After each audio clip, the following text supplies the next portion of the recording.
그리스도로부터 얻은 은혜로 말미암아 날마다 주님을 찬송하시는 귀한 성도님 되시기를 주님의 이름으로 축복합니다. 오늘 출애굽기 19장 1절에서 6절 말씀을 가지고 율법을 지켜 하나님의 백성이 될 수 있나, 율법을 지킴으로 하나님의 백성이 될 수 있나라는 제목으로 말씀을 함께 나누도록 하겠습니다. 여러분, 율법을 지켜서 하나님의 백성이 될 수 있습니까? 네, 율법은 하나님의 백성이 되기 위해 주신 것이 아니라 하나님께서 자기 백성에게 주신 것입니다. 첫 번째입니다. 이 사실을 어떻게 알 수 있습니까? 하나님의 율법을 언제 받은가를 살펴보시면 어떤 이 말씀이 맞는지 틀린지를 알 수 있습니다. 하나님께서 이스라엘에게 율법을 주신 것은 이미 이스라엘 백성들이 바로의 집에서 떠나 하나님의 집으로 온 이후에 주신 것입니다. 이미 이스라엘은 하나님의 권속이 된 이후에 하나님께서 이 율법을 주셨던 것입니다. 시내산에서 율법을 받고 있는 이스라엘은 이미 하나님의 백성이고 하나님의 권속된 자들입니다. 그래서 오늘 본문 4절에 보면 내가 독수리 날개로 너희를 업어 내게로 인도하였다라고 말씀을 하고 있습니다. 신명기 32장 11절에서 12절에서도 동일한 말씀이 나오는데요. 모세가 후계자로 여호수아를 지목한 이후에 모세가 하나님의 율법을 다 기록합니다. 그리고 이 기록을 마친 이후에 이스라엘 총회 앞에 이 율법을 보여주며 4절 말씀과 동일한 말씀으로 노래를 합니다.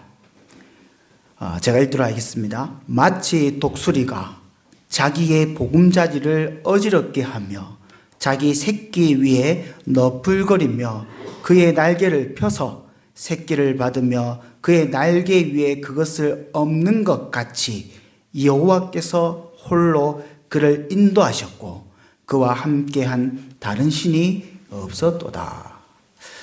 하나님께서는 홀로 그의 권능으로 애굽의 대적들을 다 물리치시고 마치 이스라엘을 독수리의 날개 위에 그것을 엎는 것 같이 인도하였다라고 말씀을 하고 있는 것입니다. 이는 창세기 1장 2절 말씀과 동일한 걸 다 알고 계실 것입니다.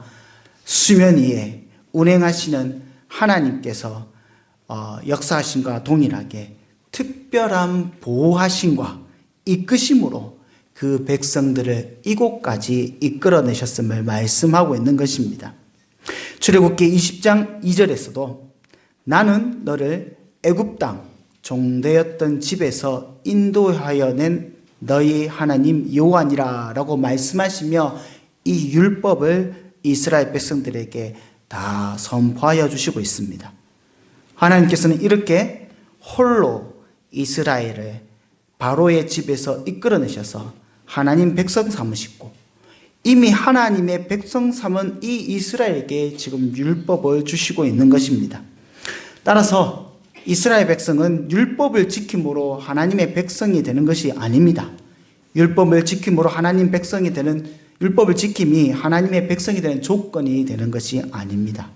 하나님께서는 이스라엘이 하나님의 백성이 되었기 때문에 하나님께서 이스라엘을 구원해내셔서 그들이 하나님의 백성이 되었기 때문에 비로소 이 율법을 주시는 것입니다. 그럼 두 번째, 하나님의 백성에게 그러면 왜 이 율법을 주시는 것입니까? 왜 율법을 주시는 것입니까? 하나님께서 이미 자신의 백성이 되었고 구원받은 이 이스라엘 백성들에게 율법을 주시는 이유가 무엇입니까? 이 율법이 이 받는 이스라엘에게 어떤 의미가 있는 것입니까? 하나님께서 백성들에게 율법을 주신 이유는 그의 백성들이 모든 민족 중에 하나님의 소유로 제사장의 나라로 또한 거룩한 백성으로 어떻게 살아가야 하는지를 알게 하게 하기 위해서 이 율법을 주신 것입니다. 이스라엘 백성이 하나님의 백성답게 살아가는 것이 무엇인지 알기 위해서 율법책을 주었다는 것입니다. 하나님의 백성이 구원받은 것으로 삶이 끝나는 것이 아닙니다.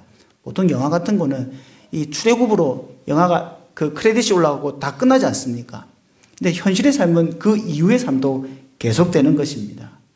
출애굽한 이후에 이스라엘 백성들은 여전히 삶의 여정이 남아있고, 이 인생은 이전과는 전혀 다른 하나님의 소유로서의 삶들을 살아가야 되는 것입니다. 바로의 집에서 종의 신분에서 벗어나 이제는 어떻게 살아야 할지 잘 알지 못하는 이스라엘에게 하나님의 소유로, 또 제사장의 나라로, 거룩한 백성으로 어떻게 살아야 하는지를 가르쳐 주는 것이 바로 이 율법의 목적입니다.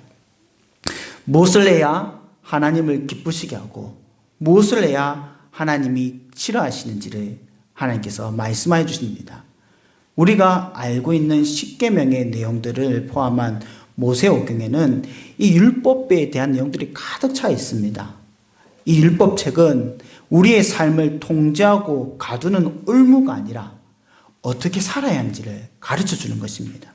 그래서 히브리어로 율법을 토라라고 하지 않습니까? 이 토라라는 말은 교훈, 가르침이라는 뜻을 가지고 있는 것입니다.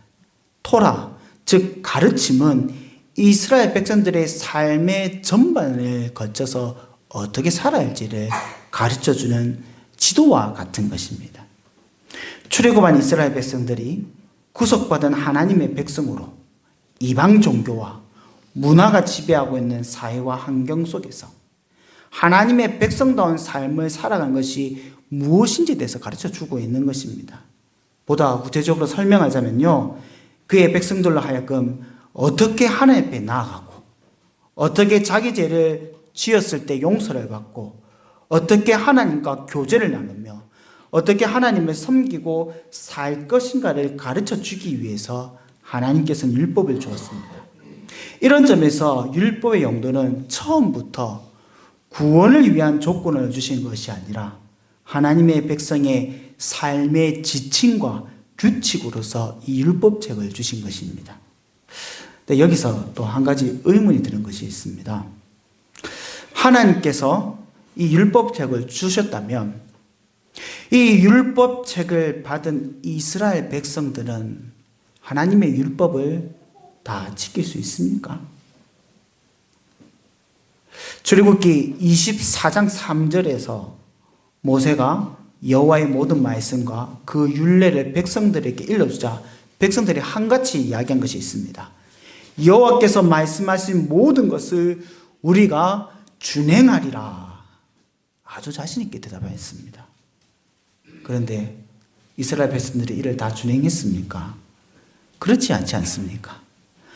모세가 하나님의 물법을 두 돌판에 새겨 받으러 올라간 사이에 이스라엘은 이미 하나님의 계명을 어겨 우상을 만들고 이를 하나님이라고 말하며 예배하고 떠들었지 않습니까? 사사기 시대나 혹은 선지서에서 묘사된 이스라엘의 모습은 하나님의 율법을 준행하기보다는 오히려 하나님의 율법을 준행하지 못하고 하나님께 책망받는 모습이 훨씬 더 우리에게 쉽게 보이지 않습니까? 하나님의 구원을 받고 하나님의 소유이며 거룩한 나라 제사장으로 칭함을 받은 이스라엘은 하나님의 율법을 준행하기보다는요, 오히려 더 쉽게 율법을 지키지 못하는 경우가 많은 것입니다. 이것이 이스라엘이 다른 사람들보다 더 악한 무리이기 때문은 아닙니다. 원래 사람은 하나님의 율법을 온전히 지킬 수가 없습니다. 아무리 하나님의 구원의 은혜를 받고 하나님의 소유로 삼아진 이스라엘이지만 죄인인 이스라엘은 하나님의 율법을 지킬 능력이 사실 없는 것입니다. 이 땅의 모든 죄인, 이 땅의 모든 사람들은 하나님의 율법을 온전히 지킬 능력이 애시당초 없는 것입니다. 세 번째요. 왜 그러면 율법을 지킬 수도 없는 이 이스라엘 가운데 하나님께서는 율법을 주시냐는 말입니다. 왜 할 수 없는 일을 하나님께서 이스라엘 가운데 요구하시는 겁니까? 제가 군대를 안 갔다 왔지만은 마치 군대에서 선임이 후임들을 군기를 들게 하기 위해서 트집 잡는 것 같이 할 수 없는 일들을 맡겨가지고 하나님께서 이스라엘을 하여금 군기가 바짝 들게 하기 위해서 이렇게 율법을 맡기시는 겁니까? 이봐라, 너 아무것도 할 줄 못하지? 가만히 있어? 그렇게 하기 위해서 하나님께서 율법을 맡기신 것입니까? 하나님께서 율법을 지킬 수 없는 이스라엘에게 율법을 주신 이유는 이 율법을 완전히 다 지켜라, 하나 빠짐없이 완벽하게 다 지켜라고 주신 것이 아닙니다. 하나님께서는 이 율법을 통하여 이스라엘이 얼마나 하나님의 기준에 못 미치는 삶을 살 수밖에 없는 존재인지, 얼마나 큰 죄인인지를 깨닫게 하시기 위해서 이와 같이 율법을 주신 것입니다. 또한 이를 통하여서 더욱더 하나님의 인자하심과 그 은혜에 매달리게 하기 위해서 율법을 주신 것입니다. 율법은 하나님의 백성들이 자신의 잘못과 죄악을 책망하고 깨닫게 하는 목적으로 주신 것입니다. 율법을 받는 이스라엘 백성들은 이 율법을 보면서 늘 자신의 모습과 비교하게 될 것입니다. 내가 이건 어떻게 해야 할까? 이건 하나님 말씀 맞을까? 이 율법에 어떻게 기록된데 내가 이렇게 잘 살고 있는가? 늘 들려지는 것이니까요.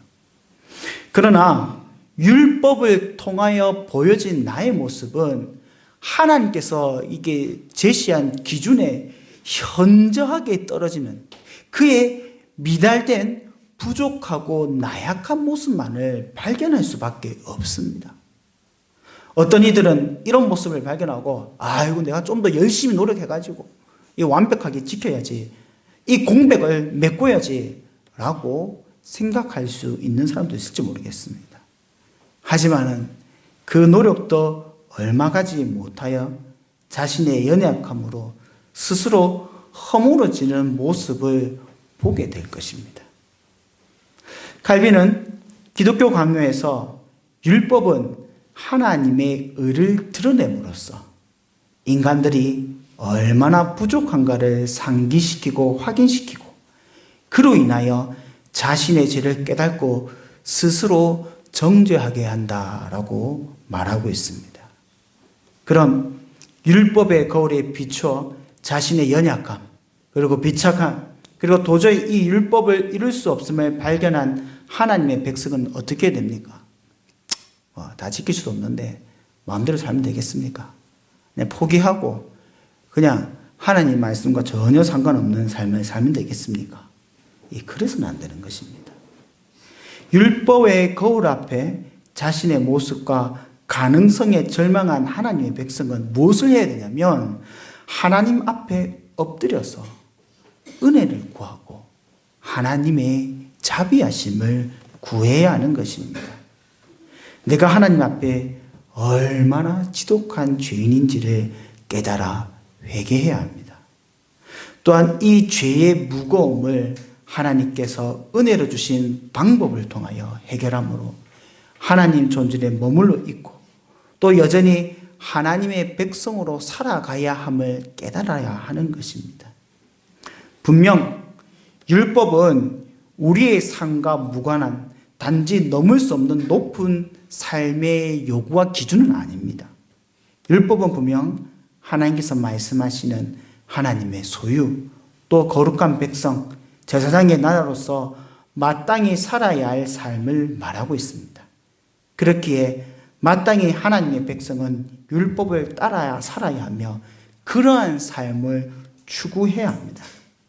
그러나 중요한 것은 무엇이냐면 내가 이 삶을 도저히 내 힘으로 이룰 수 없음을 아는 것입니다.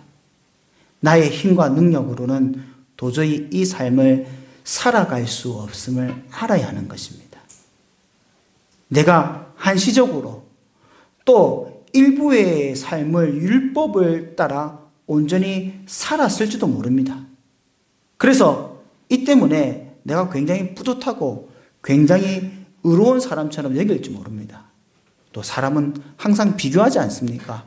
남들과 비교하여서 내가 좀 더 의로운 삶들을 살아가고 좀 더 율법에 더 부합된 맞는 삶을 살아갈지 모릅니다. 이를 통하여 내가 마치 인류의 보지 못한 의인인 양, 내가 절대적인 의를 가진 사람인 양 교만에 빠져서는 안 되는 것입니다. 하나님께서는 그러한 자에게 이 율법을 통하여서 그가 하나님이 제시한 이 절대적인 기준에 한참도 못 미치는 정말 죄인 중에 죄인임을 깨닫게 하시고 교만에 빠지지 않게 하시는 겁니다. 더 나아가 자신의 의로 거룩에 도달할 수 없음을 깨닫게 하므로 하나님의 백성들은 결국엔 누구를 보게 되느냐? 그리스도를 바라볼 수밖에 없는 것입니다. 그렇게 갈라디아서 3장에서는 율법을 뭐라고 설명하고 있습니까? 몽학성생이라고 말씀하고 있지 않습니까? 우리는 바로 이 주님을 바라보며 주님의 핏값으로 산 하나님의 소유입니다.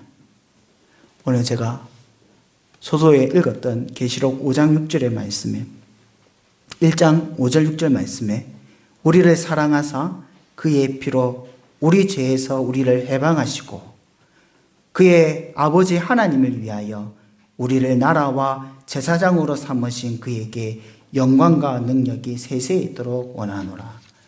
예수 그리스도께서는 우리를 그의 피로 죄에서 해방시키시고 하나님의 나라와 제사장으로 삼으셨습니다. 그리고 베드로전서 2장 9절에서는 우리를 왕같은 제사장, 그의 소유된 백성이라고 말씀하고 있습니다.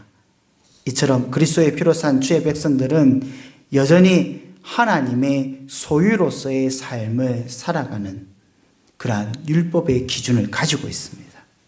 우리는 주께서 주신 율법을 통하여 주 안에서 가르쳐주신 그 삶을 힘써 살아야 하는 것입니다. 디도서 2장 14절에 그가 우리를 대신하여 자신을 주심은 모든 불법에서 우리를 속량하시고 우리를 깨끗게 하사 선한 일을 열심히 하는 자기 백성이 되게 하려 함이라.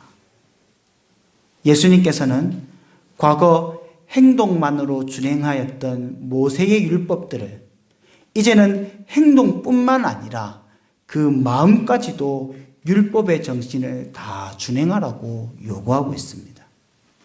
하나님께서 선물로 주신 성령 하나님으로 이제는 이 율법이 돌판에 새겨진 것이 아니라 우리의 마음 가운데 하나님께서 율법을 새기셨습니다.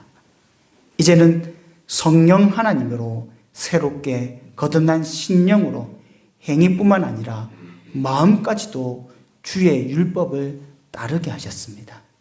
그러나 우리가 잊지 말아야 할 것은 이렇게 성령 하나님의 역사와 함께 하심의 은혜가 있음에도 불구하고 여전히 우리는 하나님의 주신 말씀을 온전히 살아갈 수 없는 불완전한 죄인인 인간임을 잊지 말아야 하는 것입니다.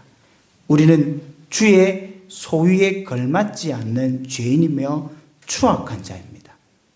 그럼에도 불구하고 하나님께서는 우리를 기다려 주십니다. 저희 개인적인 고백이지만은 이전에 이 죄의 문제로 말미암아 한참 발부둥 칠 때가 있었습니다. 중고등부 시절 끊을 수 없는 죄에 너무나 큰 삶의 무게에 짓눌려 있을 때가 있었습니다. 심지어는 하나님 앞에 내가 다시는 죄를 짓지 않겠노라, 부끄러운 이야기지만 혈수도 한번 써왔습니다. 그러나 죄를 벗어날 수 없더라고요. 여전히 나는 그 죄를 즐기고 있고 여전히 나는 그 죄의 영향력 아래 벗어날 수 없었습니다. 하지만 하나님께서는 여전히 그럼에도 불구하고 저를 기다려 주시고 저에게 말씀해 주시고 저에게 어떻게 살아야 할지 무엇을 해야 할지 동일하게 말씀해 주셨습니다. 오늘 주님께서 동일하게 우리 성도님들 가운데서도 역사를 믿습니다.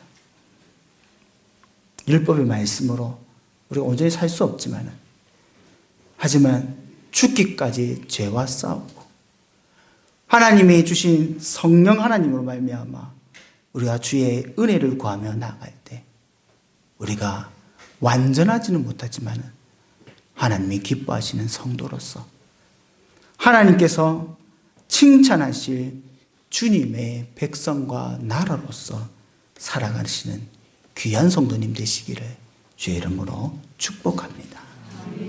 우리 다 함께 기도하며 나아가기 원합니다. 말씀을 붙잡고 기도합시다. 하나님께서 우리로 주의 소유를 삼아주셨고 또한 주의 은혜의 말씀으로 우리의 본질을 깨닫게 하신 하나님께 감사드리기 원합니다. 주의 율법이 내게 얼마나 큰 죄인이고 내가 얼마나 큰 죄인이며 무력한 자인지를 깨닫게 하시고 더욱더 예수님을 바라며 성령 하나님의 충만한 가운데 거할 수 있게 하여 주시옵소서. 회개하는 심령으로 겸손케 하게 하시옵시고 성령 하나님을 의지하며 힘써 주의 소유답게 이 땅에 주의 거룩한 백성답게 살게 하시며 또한 주님의 교회가 제사장의 나라로서의 삶들을 힘써 감당할 수 있게 하여 주시옵소서.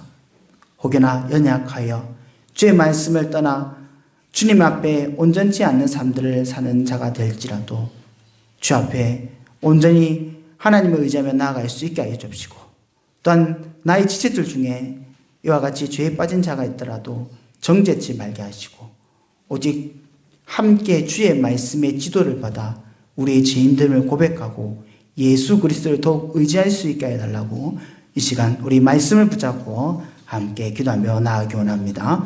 기도하시겠습니다.